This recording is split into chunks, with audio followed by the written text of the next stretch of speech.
García de la Sierra, Guajardo, realizó sus estudios de licenciatura en Filosofía en la Universidad Nacional Autónoma de México, donde obtuvo el grado en 1982.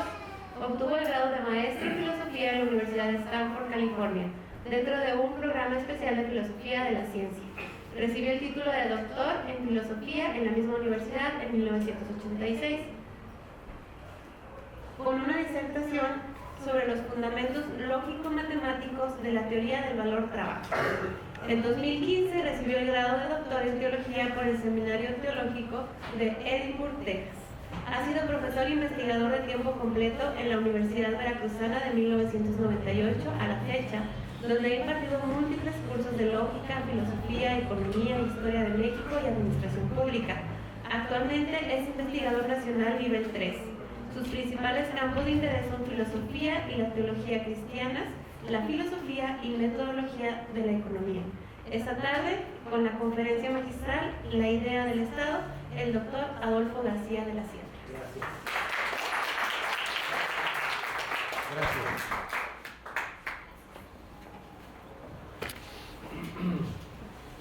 Bueno, pues antes que nada me da muchísimo gusto verlos a todos ustedes.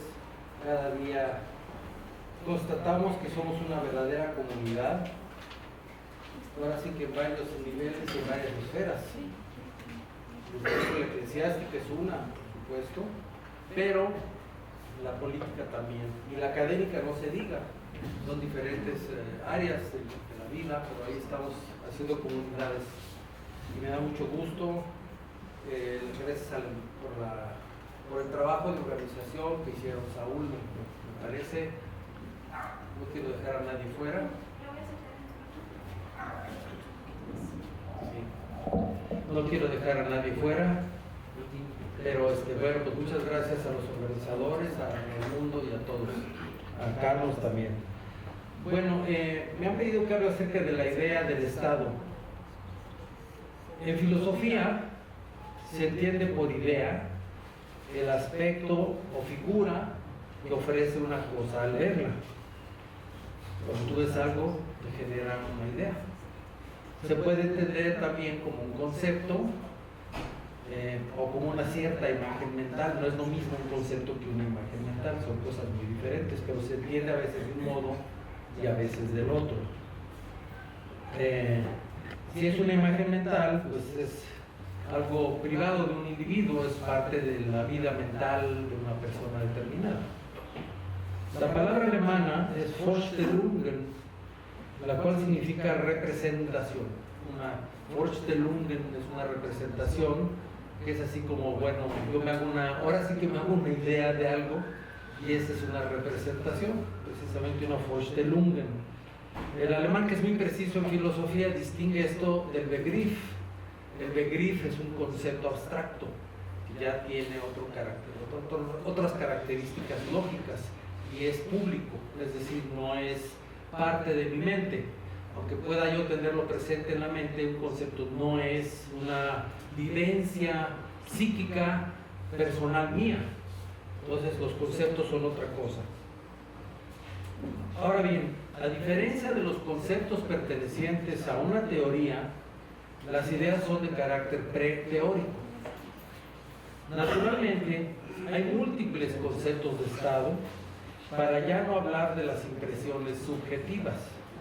Por supuesto que los filósofos han propuesto varias teorías acerca del Estado, cada una de las cuales proporciona una idea del mismo. También es posible hablar de la concepción del Estado que posee una comunidad o una sociedad, sobre todo si está influenciada por los medios de comunicación masiva. Aquí, entonces, como hay tantas ideas de Estado, efectivamente, trataré de transmitir la idea de Estado que Calvino esbozó en la institución de la religión cristiana. Creo que ese es un punto de partida para nosotros. Vienen muchos desarrollos históricos posteriores por parte de filósofos que se van a mencionar aquí. Por ejemplo, Juan Artucio, uno de los más grandes teóricos políticos de la historia de Occidente. Ferdros, el gran historiador alemán del derecho occidental, de la filosofía del derecho occidental, pone a Althusser en un pedestal, en un lugar importantísimo en el desarrollo de la ciencia política para Occidente, ¿sí? Althusser viene siendo de los creadores ya tanto del derecho como de la ciencia política moderna, ya no medieval, sino ya con otras características más modernas, y sin embargo no secularizado, no está secularizado. Hay una mala representación de Althusser, por cierto, en Otto von Guericke, un historiador alemán, que escribió un libro sobre Althusser, en donde lo presenta como una especie de precursor de la secularización del pensamiento político, de la filosofía política. Y esto le hizo mucho daño porque entonces Kuyper y los reformacionales vieron a Althusser como alguien un poco ajeno, que no encajaba dentro de su propia tradición. Pero yo creo que poco a poco se ha ido, no lo creo, sino que poco a poco se ha ido despejando el error. Yo espero que podamos terminar de despejarlo aquí en esta reunión. Bien, a pesar de que la institución de la religión cristiana es un tratado de teología, Calvino trató en ella del magistrado civil, porque estimaba necesario refutar tanto a los anárquicos anabaptistas como a los aduladores de los príncipes para evitar que decayera la pureza de la fe. Los anárquicos anabaptistas pretendían que ya se había instaurado el reino de Dios en la tierra y por lo tanto salían sobrando las autoridades civiles. Es decir, eran anarquistas. Ellos pensaban que ya no debía de existir las instituciones. Al diablo las instituciones sería el lema de los anabaptistas, precisamente, ¿sí? Y bueno, de paso, como había oposición y había que igualar a todos y destruir al clero, sobre todo al clero romano, más bien al clero romano, que era el que todavía existía en esa época, estoy hablando del siglo XVI, alrededor del tiempo de la Reforma Luterana, más o menos.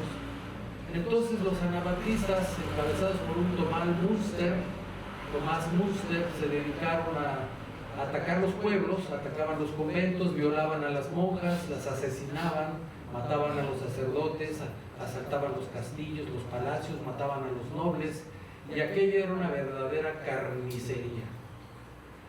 Por cierto, que la que iba a ser esposa de Martín Lutero, Catalina de Bora, llegó en un tonel escondida porque la querían matar los anabaptistas. Y llegó a Wittenberg, donde estaba Lutero, y bueno, Lutero la protegió, se casó con ella eventualmente, tuvieron varios hijos. Pero la situación en Alemania, con las guerras llamadas campesinas por los anárquicos anabaptistas, era verdaderamente terrible. Y entonces los príncipes alemanes, particularmente los príncipes protestantes, le dijeron a Lutero, bueno, pues ¿qué podemos hacer? Y entonces Lutero lo que les dijo, pues hay que reprimir esta revolución, esta revuelta. Y efectivamente fue una tremenda represión la que se llevó a cabo, en donde aniquilaron a los anabaptistas, a los anarquistas anabaptistas. Entonces Calvino escribe en contra de ellos, ¿sí? Escribe en contra de ellos. Ellos pensaban que los gobiernos civiles eran demasiado pecaminosos, ¿sí? En particular, los anabaptistas, cuando Carlos V tuvo que enfrentarse a la invasión del imperio turco-otomano, que pretendía dominar Occidente y tomar la ciudad de Viena. Siempre, no sé, por alguna razón estaban obsesionados con la ciudad de Viena. Entonces los turcos querían tomar la ciudad de Viena y Carlos V tuvo que hablar con todos, católicos y protestantes, y decirles: déjense de discusiones teológicas porque ahí vienen los musulmanes del imperio turco-otomano. Entonces todos juntos se unieron, hicieron los ejércitos y defendieron al imperio y defendieron a Viena particularmente. Entonces los anabaptistas dijeron: nosotros no metemos las manos por estos gobiernos impíos de la tierra. Entonces la posición anabaptista es no mancharse, no ensuciarse las manos con regímenes que no sean puros y santos, plenamente santos, y entonces no importa ahora sí que no importa la coyuntura, no importa la coyuntura política, si no es un régimen absolutamente impoluto y santo, yo no voto por él, ¿sí? Apoyan el aborto. Cuando se está cayendo el mundo, ¿no? Se está viniendo abajo todo, se está incendiando la casa, pero como estos levantaron la bandera LGTB, pues no hay que votar por él. Bueno, eso es el anabaptismo, ¿no? Ese es el anabaptismo. Ellos no metían las manos por nadie, ni por Carlos V, ni por los príncipes protestantes, ni por los católicos, ni por nadie. Ellos eran tan puros que se podían mantener al margen. Claro, después de haber tratado de pasar a cuchillo a mitad de Europa, ¿no? Bien, esto es el anabaptismo. Los aduladores de los príncipes. ¿Quiénes son los aduladores de los príncipes? En esa época va surgiendo una nueva concepción del Estado que se debe precisamente a Juan Bodino, por cierto, francés también, Jean Bodin, Juan Bodino. Bodino sostenía la teoría del poder absoluto del rey, del monarca. Entonces aparece esta concepción del Estado y del gobierno y del monarca como un poder absoluto, como un poder no limitado, más que por la ley de Dios. Eso sí decía Bodino, hay que reconocerlo y decirlo. El monarca tenía que sujetarse a la ley de Dios, pero la ley positiva que generaba el monarca, él no estaba sometido a ella. Entonces era un soberano que podía intervenir prácticamente en todas las áreas de la vida. Bueno, esos eran los aduladores de los príncipes. Y todos ellos, le parecía a Calvino, que hacían daño a la pureza de la fe. Obviamente los absolutistas pues querían controlar y gobernar a la iglesia. Y los anabaptistas pues destruir absolutamente todo, al diablo, incluso hasta con la iglesia, ¿no? Bueno, entonces para esto Calvino distingue entre el reino espiritual de Cristo y el poder civil. Esto va a ser muy importante para nosotros. El fin del gobierno temporal es mantener y conservar el culto divino externo. La doctrina y religión en su pureza. Estoy citando a Calvino. El estado de la iglesia en su integridad. Hacernos vivir con toda justicia, según lo exige la convivencia de los hombres, durante todo el tiempo que hemos de vivir entre ellos.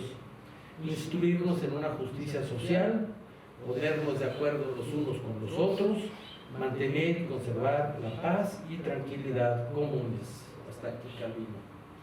O sea, Calvino pensaba que el Estado tenía un papel muy importante en la defensa de la fe, en la defensa de la verdadera religión, algo que a nosotros nos va a sonar verdaderamente extraño. Pero así era, efectivamente él pensaba así. Después de refutar a los anabaptistas, quienes pretendían anular el poder civil, porque vamos a ver que eso no quiere decir que se confunde el poder civil con el poder eclesiástico, son dos cosas muy diferentes, aunque él pensaba que el poder civil también tenía a cargo vigilar que no hubiera desorden religioso en los territorios. Bueno, esa era la concepción heredada del siglo XVI, que venía desde la ley romana. La lex romana establecía una religión oficial para el imperio.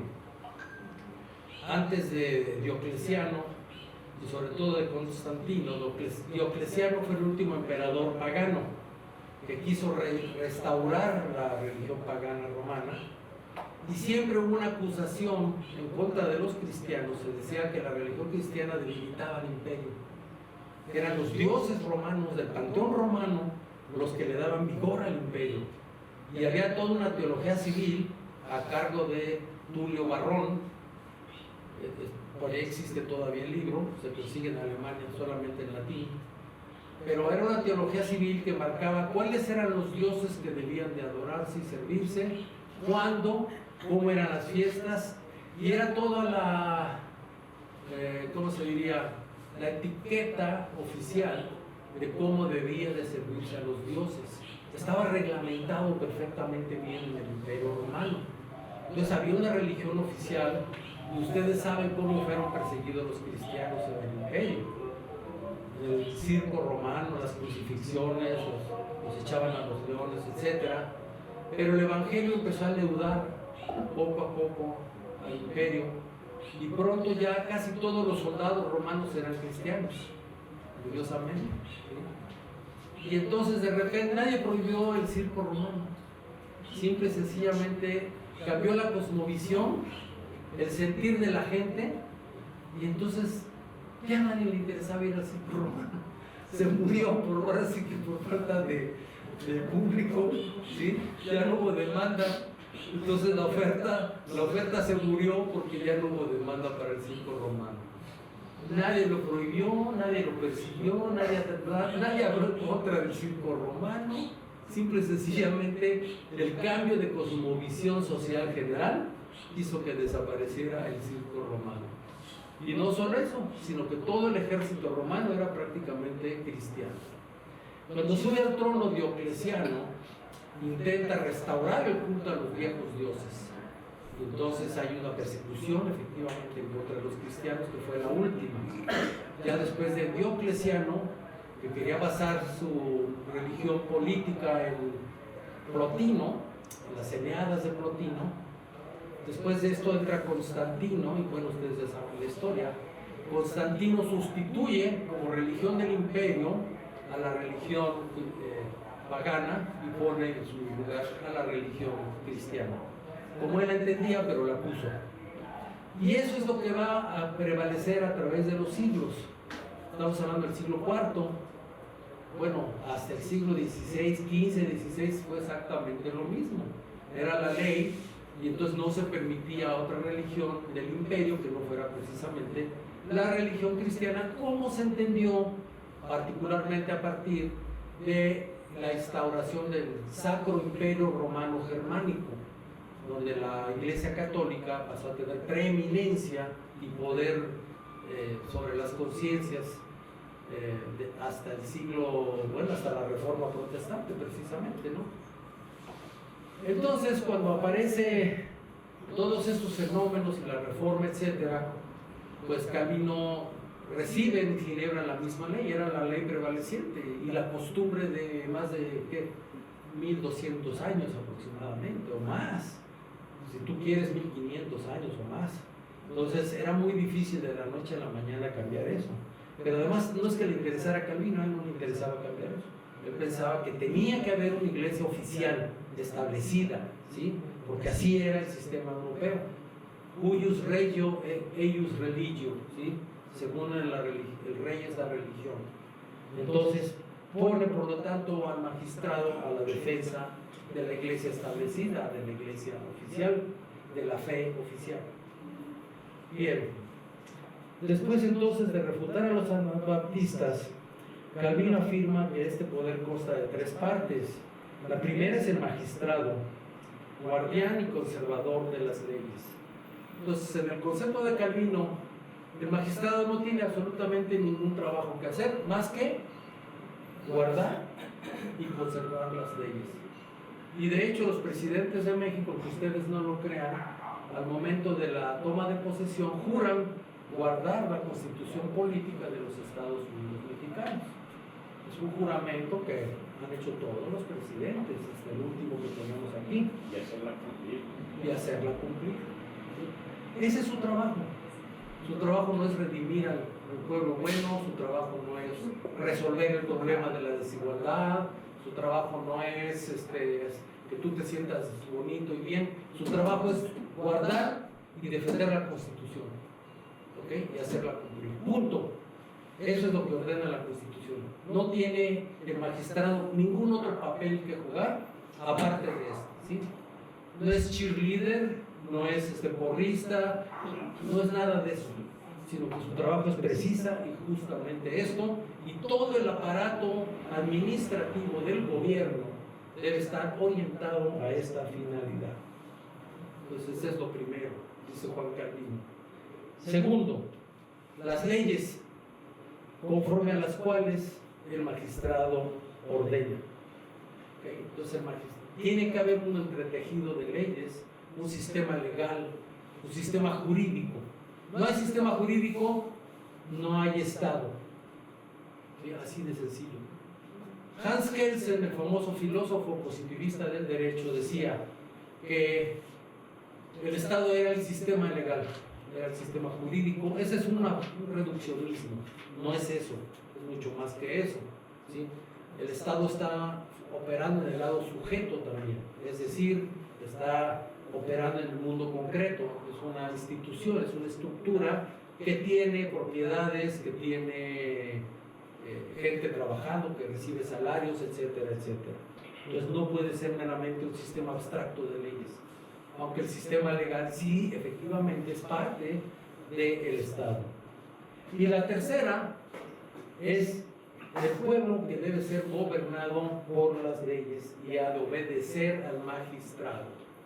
Entonces, esos son los tres elementos del Estado para Calvino. Y entonces procede a hacer el análisis de cada uno. El magistrado dice lo siguiente: con respecto al magistrado, Calvino dice que son vicarios de Dios. Vicarios de Dios, es decir, como representantes de Dios, cuya autoridad se debe, dice, a la providencia de Dios y a su santa ordenación. Es decir, son como sacerdotes instituidos por Dios, los magistrados. Dice, son ministros de Dios para honrar a aquellos que obran bien y castigar a los que obran mal. Ese es su trabajo, ¿sí? Entonces, a los que hacen el mal se les debe de castigar y a los que hacen el bien se les debe de honrar. Es una vocación santa y legítima delante de Dios y honrosa. Nada de que el cristiano no debe involucrarse en política. Eso se empezó a enseñar, yo creo que hace como 50 años, no sé a quién se le habrá ocurrido esa idea. Pero por supuesto que el Estado occidental y la teoría del derecho y muchas de las instituciones jurídicas las crearon los cristianos, ¿sí? O sea, es el cristianismo el que ha creado las instituciones jurídicas y creó los estados europeos, bien o mal, ¿sí? Pero entonces tú no puedes decir que es que el cristiano no debe involucrarse en las cuestiones del Estado y de la política. No es así. Es una vocación santa y legítima delante de Dios y honrosa. Y esto es otro petardo en contra de los anarquistas anabaptistas, ¿sí? Nefastos, eran los chairos de aquella época. En serio, Engels escribió un opúsculo que se llama Las guerras campesinas de Alemania. Les recomiendo que lo compren. Y reconoce a los anabaptistas como los precursores de la revolución comunista. Ellos son los precursores, según Engels, Federico Engels. No lo dice de la sierra, ¿sí? Lo dice Federico Engels, el no asesor, sino, ¿cómo se diría?, patrocinador de Carlos Marx y su mejor amigo y compañero. Escribieron juntos incluso textos. Y Federico Engels dice eso: los anabaptistas de Tomás Münster, que azotaron a Alemania con sus acciones, son los precursores de nosotros, del marxismo, son los precursores de la revolución comunista. Ahí se las dejo. Su autoridad, entonces, de los magistrados está sometida a la de Cristo y son tutores y guardianes del Estado de la Iglesia. O sea, tienen que ver que la Iglesia no se descarríe, según Calvino. Esta es una función que nosotros ya no vamos a poder reconocer, ya no le va a corresponder. ¿Por qué? Por la diferenciación y la aparición del pluralismo y la libertad religiosa que no existía en esa época, ¿sí? La aparición de la libertad religiosa, de la cual es bastante responsable el calvinismo por lo demás, y la democracia también, van a ser obsoleto este trabajo de tutor y guardián del Estado de la Iglesia. Realmente no es posible ya en los estados democráticos occidentales modernos, pues que el magistrado esté al pendiente a ver si el hermano predicó bien, o sea, administraron bien un sacramento, ¿no? No puede estar el magistrado haciendo eso, ¿no? O de los pleitos, en fin. Sin embargo, hasta cierto punto todavía queda algo de eso, a través de la Dirección de Asuntos Religiosos de Gobernación, que evita que haya pleitos entre las iglesias, asignación de templos, ¿verdad? Cuestiones que tienen que ver con la relación del gobierno con las iglesias sí se sigue dando todavía. La Secretaría de Gobernación tiene una oficina, ustedes la conocen, a cargo de eso.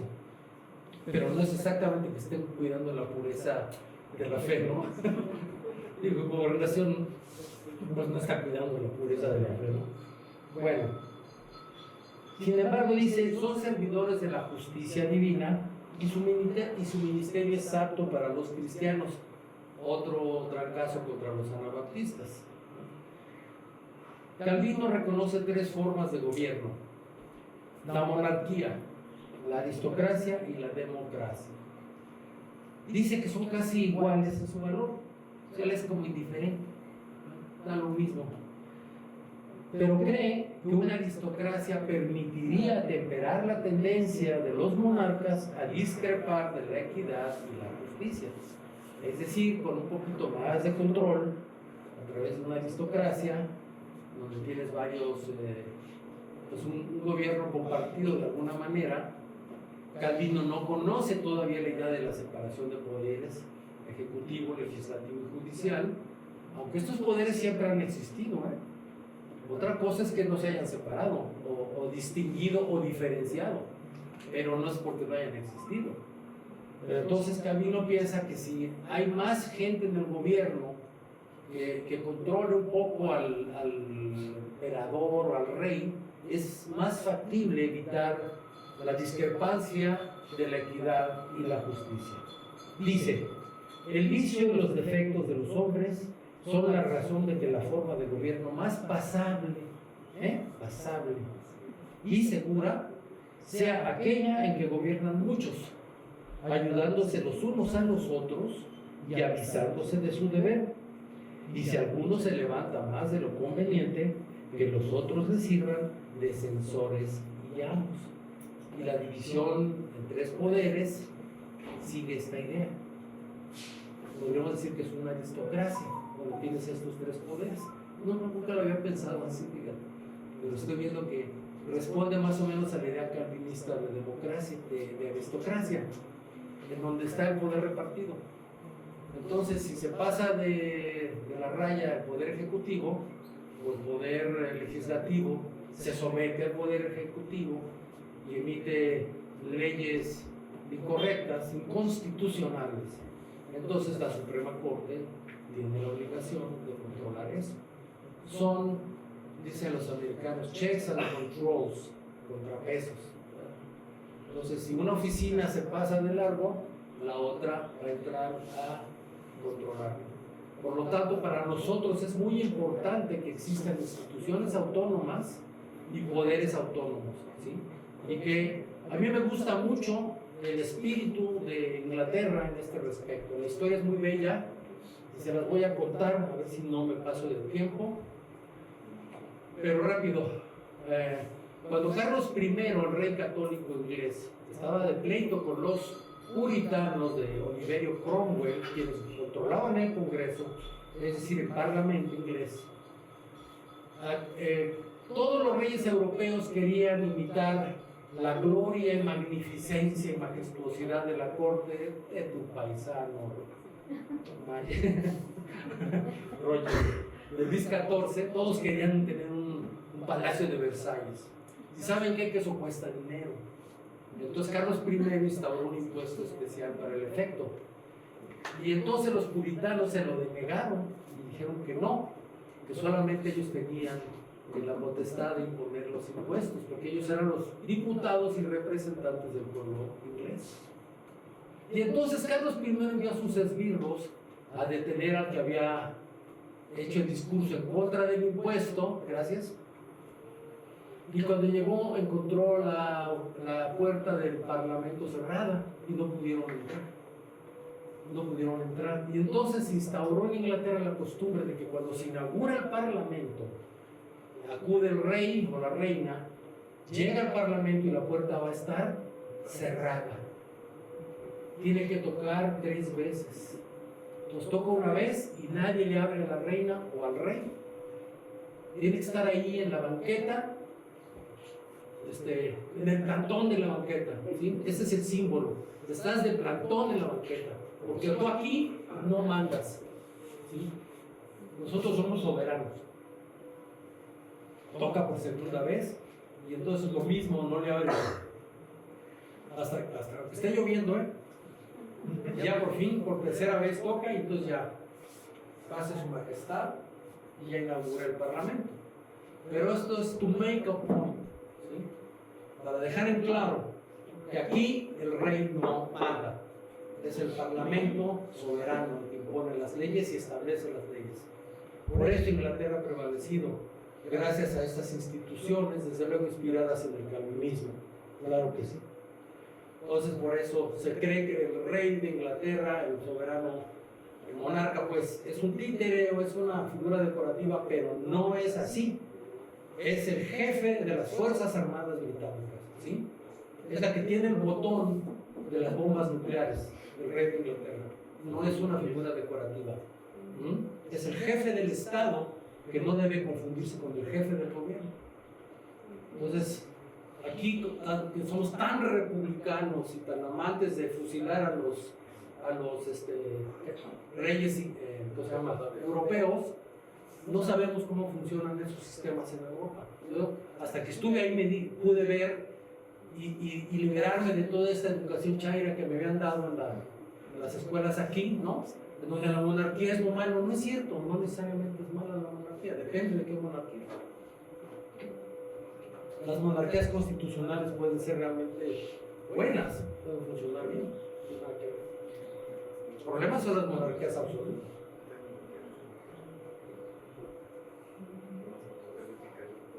Y para cerrar este punto, Maximiliano de Habsburgo no proponía una monarquía absoluta. De hecho, él proponía que Juárez fuera el primer ministro de México. Entonces, él lo que proponía era una reforma del Estado mexicano, una modernización del Estado mexicano. Tan moderna que los llamados conservadores que lo buscaron le dieron la espalda, porque no era lo que ellos esperaban. Yo creo que ellos querían una especie de Felipe II, ¿no? Defensor de la fe y perseguidor de los herejes, y se encontraron con un tipo muy moderno, que era Maximiliano. Bien, Calvino insiste en que la autoridad y los deberes de los gobernantes se extienden a las dos tablas de la ley. Dice: todos han confesado que no es posible ordenar felizmente ningún estado. Por cierto, la palabra que usa Calvino es politiam en latín, ¿sí? Nada más ahí se las paso porque hay algunos por ahí que no quieren hablar del Estado, que el cristiano debe estar en contra del Estado. Bueno, se llama politiam, también no le llama así, se traduce Estado, no hay otra palabra, o sociedad del mundo, sino que ante todo se provea a que Dios sea honrado. Fíjate cómo él concibe que el magistrado, su primer trabajo es la honra de Dios. Ahora, quizá tú no lo puedes hacer instaurando una iglesia oficial, pero sí lo puedes hacer de otras maneras. A lo mejor con tu conducta, si no eres un psicópata en el gobierno, a lo mejor con tu conducta puedes honrar a Dios sin tener que estar haciendo alardes, se llama eclesiásticos, ¿verdad? O frases bíblicas, como les gusta tanto hacer a estos, todo el tiempo estar haciendo frases bíblicas. Hay otras formas de proveer que Dios sea honrado. Y que las leyes, que sin tener en cuenta el honor de Dios solamente se preocupan del bien común de los hombres, ponen el carro delante de los bueyes. O sea que esto va más bien para los legisladores, ¿sí? Cuando ustedes sean legisladores, algunos de nosotros seamos legisladores, tenemos que pensar en eso, precisamente, tener en cuenta en primer lugar el honor de Dios. Esto parece implicar que no es concebible un Estado bien ordenado en el que no predomine la religión cristiana, o debiéramos decir cristiana reformada. En términos generales, Calvino dice que los gobernantes son constituidos como protectores y conservadores de la tranquilidad, honestidad, inocencia y modestia públicas, y que deben ocuparse de mantener la salud y la paz común. Y miren lo que dice Altucio un siglo después: o 50 años después. El fin de la política es el uso de la vida cómoda, útil y dichosa y de la salud común. Entonces, esta es la finalidad del gobierno del Estado, según Calvino y según Artucio también. La paz, la honestidad, la decencia, la modestia, no el escándalo. Después de discutir la legitimidad de la pena de muerte y de argumentar que el magistrado cristiano que actúa con justicia y moderación tiene autoridad para matar a los criminales convictos sin que ello les sea tomado como pecado, Calvino, por razones análogas, discute la legitimidad de las guerras justas, y este es otro petardo en contra de los anabaptistas, no tanto de los de Munster, que tenían ya nadaban en ríos de sangre, pero sí en contra de los otros que se pasaron al otro extremo, ¿no? Los menonitas, por ejemplo, los Amish, los Uteritas y todos estos movimientos, que bueno, pues no debe haber, ellos no pueden participar ni en el ejército ni en la policía porque Dios prohíbe matar, pero no, Dios pone en manos del magistrado legítimo la espada para que la luz caiga en un torneo, no, para que mate a los que merecen morir, ¿sí? Entonces la pena de muerte está instaurada y los que la aplican, si lo hacen legítimamente, no cometen pecado por ello. Y respecto de la guerra justa dice, la misma naturaleza nos enseña que el deber de los príncipes es hacer uso de la espada. Alguien ahí se la no para solamente corregir las faltas de los particulares, sino también para defender la tierra confiada a su cuidado, si es que alguien quiere penetrar en ella. Léase, no se admiten ejércitos particulares ni extranjeros en esta tierra. El Espíritu Santo, dice Calvino, asimismo nos declara en la Escritura que tales guerras son lícitas y justas. Así que tú, si le haces guerra a cualquier organización criminal que pretenda aposentarse o apoderarse del territorio nacional o parte de él, estás en obediencia a Dios. Lo mismo si hay una invasión extranjera, obviamente. Los dos casos son tratados aquí. Entonces, ¿cuál es la obligación del Estado? Es combatir con toda la fuerza y el poder de la espada. Y espada es un símbolo de la fuerza militar, obviamente, ¿sí? Porque ya hasta algunos quieren cambiar el himno nacional porque dice el bridón, ¿no? Pues no, o sea, ya no se usan los caballos. No, bueno, pues no se usan los caballos, pero sí se usan los tanques, ¿no? Entonces son símbolos, es una manera de hablar poética si tú gustas. Entonces espada significa poder militar. Entonces el Espíritu Santo declara que el poder militar debe ejercerse legítimamente en contra de los delincuentes, de los que perturban el bien común, de los que hacen daño a los demás, de los que destruyen la paz, la honestidad, ¿verdad? Y el buen orden. Es obligación, no es opcional. No es que yo he decidido no hacer uso de la espada. No puedes tú decir eso, ¿sí? Es tu obligación como magistrado hacer uso de la espada. Entonces esto no se entiende, es como si fuera opcional. No, es que yo en mi gobierno voy a optar por no hacer nada, dejar de hacer y dejar pasar. Y pues pásenle los cárteles que quieren apoderarse del territorio, pues lo pueden hacer sin ningún problema, porque no hay que hacer la guerra, porque eso genera mucha violencia, fíjate, ¿no? Fíjate qué razonamiento tan absurdo. Bueno, efectivamente es al revés.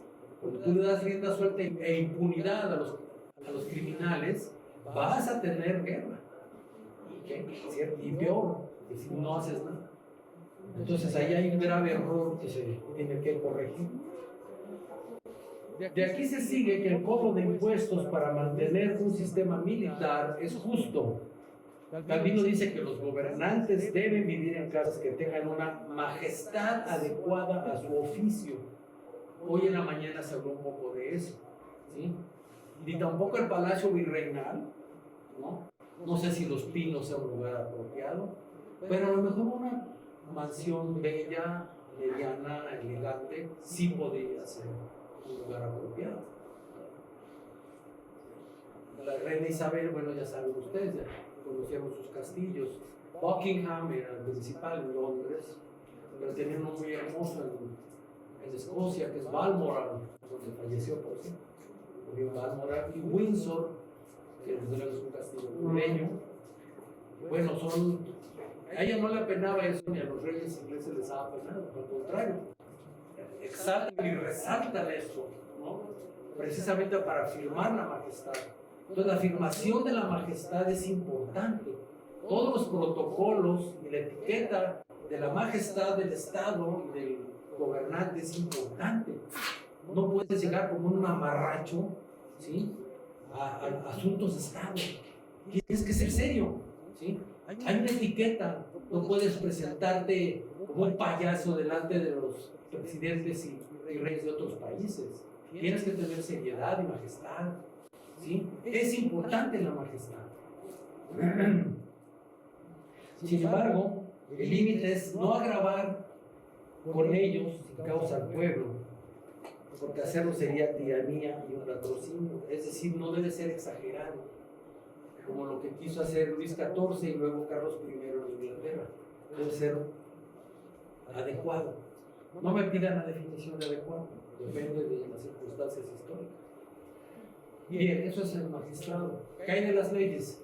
¿Cuánto tiempo tengo? 14 minutos. ¿Cuánto? 14 minutos. Bueno, es rápido. Dice Calvino que las leyes son los verdaderos nervios, o como dice Cicerón después de Platón, el alma de los estados. Entonces imagínate, si tú corrompes la ley del Estado, pues estás corrompiendo el alma del Estado, ¿no? Así de grave es el asunto. Calvino sostiene que es posible gobernar bien un Estado regido por las leyes comunes de las demás naciones, dejando a un lado la legislación mosaica. Y este es otro tema en el que me voy a concentrar rápidamente. No estamos nosotros obligados a imponer la ley mosaica. La ley mosaica está derogada. No es la ley judicial, me refiero, y no digamos la ceremonial también. Pero la ley judicial mosaica no nos es vinculante. Nosotros no tenemos por qué imponer como gobierno a la ley mosaica, que es lo que sí pretenden los restauracionistas estos, ¿sí?, o los teologistas pretenden volver a establecer la ley mosaica. La Confesión de Fe de Westminster lo reconoce en el capítulo 19. No se debe, queda derogada esa ley, y entonces ustedes son los que deben de positivar las leyes de las que habló Saúl hoy en la mañana. Se deben de positivar como leyes ya codificadas, vamos a decirlo así.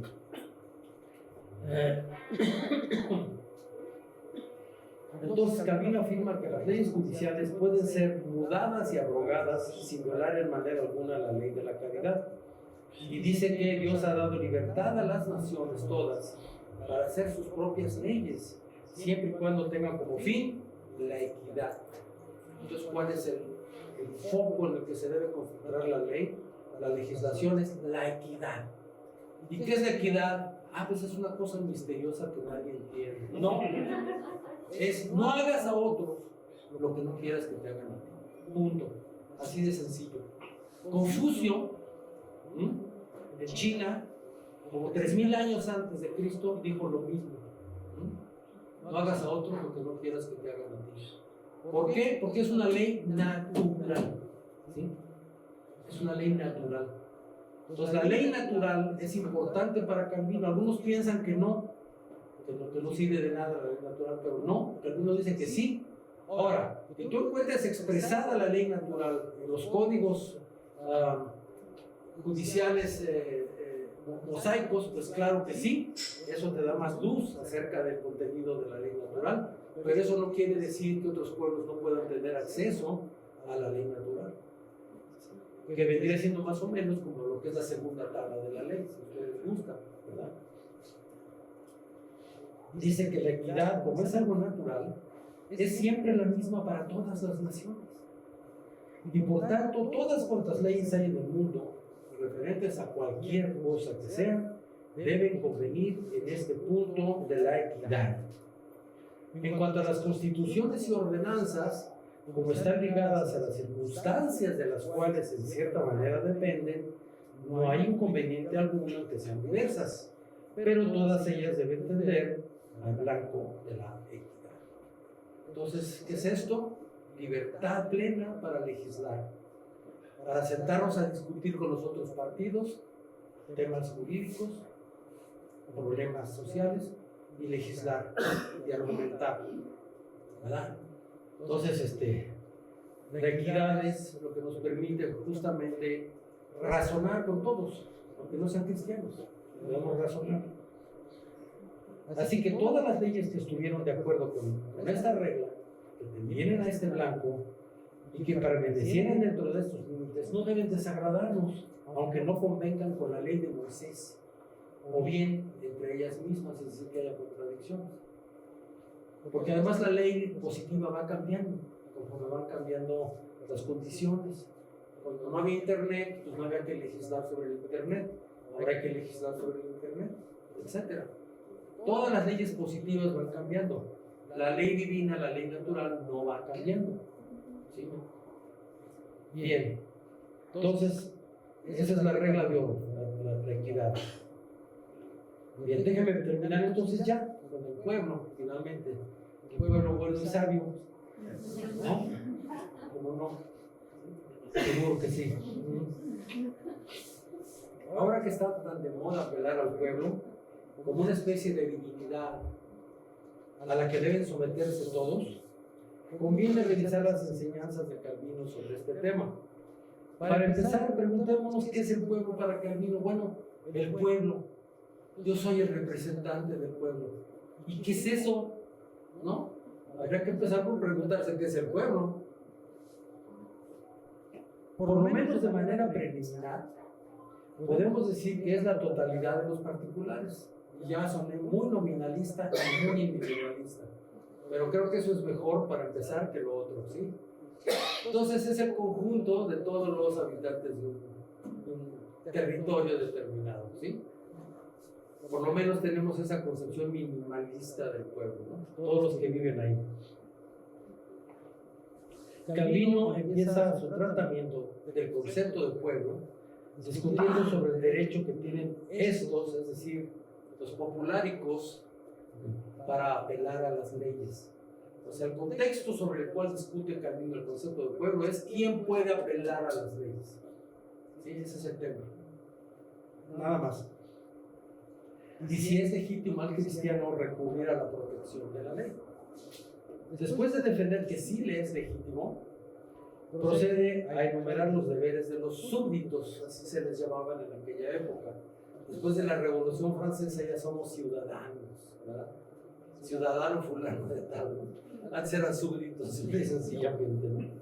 El primer deber y obligación de los súbditos, o si quieres pon ciudadanos, para con sus superiores es tener en gran estima y reputación su estado, reconociéndolo como una comisión confiada por Dios, y por esta razón deben honrarlos y reverenciarlos como vicarios y lugartenientes que son de Dios. Bueno, obviamente aquí está pensando Calvino en aquellos que merecen, ¿sí?, ser considerados, vamos, que efectivamente han asumido su posición como magistrados, ¿no? Que merecen en ese sentido ser honrados y reverenciados. A mí, no me pregunten nada. ¿Sí? Como consecuencia de ello, dice, hay que estar sujetos con toda obediencia, sea que haya que obedecer sus órdenes y constituciones, o que haya que pagar los impuestos, o que se deba soportar alguna carga pública que se refiera a la defensa común, la ley, no la leva sino el reclutamiento, ¿verdad? O que sea preciso obedecer a ciertos mandatos. Obviamente Calvino aquí está hablando de lo que Max Weber diría un tipo ideal, ¿no? Donde tienes un gobernante serio, respetable, que está en su papel, en su posición y que toma decisiones, que defiende la ley y que toma decisiones equitativas. Entonces tú debes de, dice Calvino, reverenciarlo, es decir, mostrarle respeto, dignidad y obedecer. Claro, aquí no está pensando porque, híjole, no conoció a nuestros gobernantes, ¿verdad? Pero con respecto a los tiranos que oprimen a los particulares, Calvino afirma que los que violentamente gobiernan, quiere decir que violan la ley, ¿ok?, son colocados por él para castigo del pueblo. Así que ya sabemos que estamos castigados. Pero unos y otros tienen la majestad y dignidad que él ha dado a los legítimos gobernantes, por lo que exigen nuestra obediencia, ya que ejecutan sin saberlo la voluntad de Dios. En esto sí van a discrepar los calvinistas posteriores, incluyendo Teodoro Recia en su Vindicta contra tiranos. Ya el calvinismo ya del siglo XVII sí desarrolla una teoría en contra de los tiranos, incluso del tiranicidio. El mismo Altucio trae un capítulo sobre el tiranicidio y sobre la idea, pues, de deponer, de hacer revueltas en contra de los tiranos. Calvino es aquí como muy sometido, ¿no? Llama mucho al sometimiento, a aguantar al tirano, porque pues es el juicio de Dios en contra de un país, de un pueblo determinado, ¿no? Pero bueno, este es un tema que los calvinistas sí discutieron durante siglos, ¿no? Durante el siglo XVII particularmente hubo mucha discusión sobre esto. Sin embargo, dice que si hubiese autoridades ordenadas particularmente para defensa del pueblo y para refrenar la excesiva licencia que los reyes, diríamos presidentes, se toman, entonces los particulares podrían acudir a ellas para tratar de contener al tirano. Y aquí está pensando Calvino en una estructura de éforos, que son como magistrados intermedios a los que tú tienes que apelar. Tú no puedes llegar a gritar al presidente de la República si te está cometiendo una iniquidad. Tú tienes que ir ante los magistrados intermedios a interponer tus quejas. Y ellos son los que deben de, incluso hasta llegar a destituir al gobernante si fuera necesario. Aquí aparece la idea calvinista efectivamente de los estratos de gobierno, niveles de gobierno, ¿verdad? Y de contrapesos. ¿Okay? Hay contrapesos. Entonces, debe haber éforos intermedios, que en este caso puede ser, por ejemplo, la Suprema Corte, o un poder legislativo que no esté sumisamente sometido al otro poder. Ellos son los que podrían en un momento dado destituir con juicio político al presidente de la República. Por eso es muy importante, para que no caigamos en motines, revueltas y azonadas, que haya contrapesos en el gobierno, así que haya división de poderes, que haya diferentes instancias autónomas que puedan contener en un momento dado el abuso de poder. Eso es muy importante para nosotros. El tirano siempre tiende a destruir las instituciones autónomas y a violar la ley, ¿sí? No quiere tener Suprema Corte, no quiere tener un poder legislativo que no esté a sus órdenes, no quiere instituciones autónomas. Él quiere sentirse por encima de la ley, ¿sí? Eso es típico. Culmina Calvino su tratado de teología política señalando los límites a la obediencia al gobernante. Dice que hemos de someternos a las autoridades superiores, pero no de otra manera que en Dios.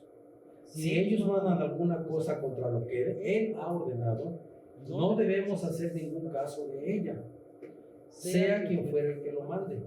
Y en esto no se hace injuria a ningún superior, por más alto que sea.